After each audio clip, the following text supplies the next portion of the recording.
আমাদের এই প্রিয় জন্মভূমি বাংলাদেশে ধর্মের নামে পবিত্র ইসলাম ধর্মকে ব্যবহার করে একটা উগ্রবাদী গোষ্ঠী উগ্রবাদের প্রচার করছেন, উগ্রতার বিস্তার ঘটাচ্ছেন,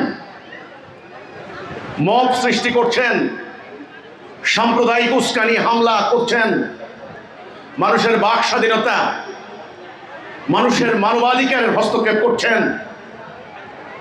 এই উগ্রবাদী তাণ্ডবে সাধারণ মানুষ আজকে উদ্বিগ্ন। বিশ্ব মানুষের কাছে, বিশ্ব সম্প্রদায়ের কাছে খুব ভালো বার্তা যাচ্ছে না, ভুল বার্তা যাচ্ছে ইসলাম সম্পর্কে, দ্বীন সম্পর্কে, মুসলমানদের সম্পর্কে একটা নেগেটিভ ধারণা যাচ্ছে। আজকে এই উগ্রবাদের উত্থান প্রসঙ্গে আমি বলতে চাই, পরিষ্কার করে বলতে চাই, হিজবুত তাওহীদ আন্দোলন মনে করে ইসলামে উগ্রবাদের জায়গা নেই। বসুন্ধরা ডায়াপেন্ট এখন আরো উন্নত। এই হট এয়ার থ্রো টপশিট দ্রুত শোষণ করে সোনামণিকে দেয় কোমল অনুভূতি। ইসলামী সন্ত্রাসবাদের জায়গা নেই। ইসলামে মানুষের বাক স্বাধীনতা হরণ, মানবাধিকার লঙ্ঘনের কোনো সুযোগ নেই। ওরা যে কর্মকাণ্ড করছে এটা ইসলাম নয়, এটা আল্লাহ রসুলের প্রকৃত ইসলামের শিক্ষা নয়। এই উগ্রবাদ মোকাবেলায় আমরা কি করতে পারি? আমরা হিজবুত তাওহীদ আন্দোলন পরিষ্কার করে বলতে চাই, যারা পবিত্র কোরআনের ভুল ব্যাখ্যা দিয়ে, উদ্দেশ্যমূলক ব্যাখ্যা দিয়ে রাসূল পাক সাল্লাল্লাহু আলাইহি সাল্লামের শিক্ষার বিপরীতে গিয়ে যারা উগ্রবাদের বিস্তার ঘটাচ্ছেন, তাদের একটা লক্ষ্য আছে, উদ্দেশ্য আছে, সেটা হলো রাজনৈতিক স্বার্থ, রাজনৈতিক উদ্দেশ্য, ব্যক্তিগত স্বার্থ, গোষ্ঠীগত স্বার্থ। ব্যক্তিগত স্বার্থ, গোষ্ঠীগত স্বার্থে তারা ইসলামকে ব্যবহার করছেন, পবিত্র ধর্মকে ব্যবহার করছেন।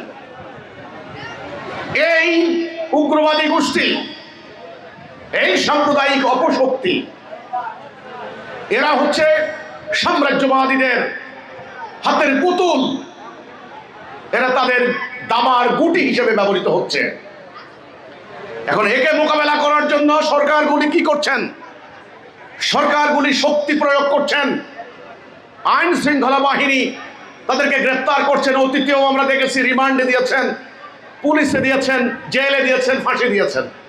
কিন্তু আমরা বলেছি শুধুমাত্র শক্তি প্রয়োগ করে হবে না। ইসলামের সঠিক আদর্শ, সঠিক বক্তব্য, কাউন্টার ন্যারেটিভ এটাকে বলা হয়, আসল বক্তব্য, আসল শিক্ষা জনগণের সামনে তুলে ধরতে হবে। ইসলাম কি বলে? ইসলাম কতখানি উদার, কতখানি সহনশীল, ইসলাম কতখানি অন্যের মানবাধিকার রক্ষায় সতর্ক সজাগ। ইসলাম সকল ধর্ম, বর্ণ, গোত্র, সকল মানুষের বাক স্বাধীনতা রক্ষায় কতখানি শ্রদ্ধাশীল। নারীদের অধিকার ইসলাম কতখানি সংরক্ষণ করে। এই ব্যাপারে সঠিক আদর্শ জনগণের সামনে তুলে ধরতে হবে। আমরা বলেছি এই আদর্শিক বক্তব্য, আদর্শিক লড়াই চালানোর জন্য হিজবুত তাওহীদ আন্দোলন কাজ করছে।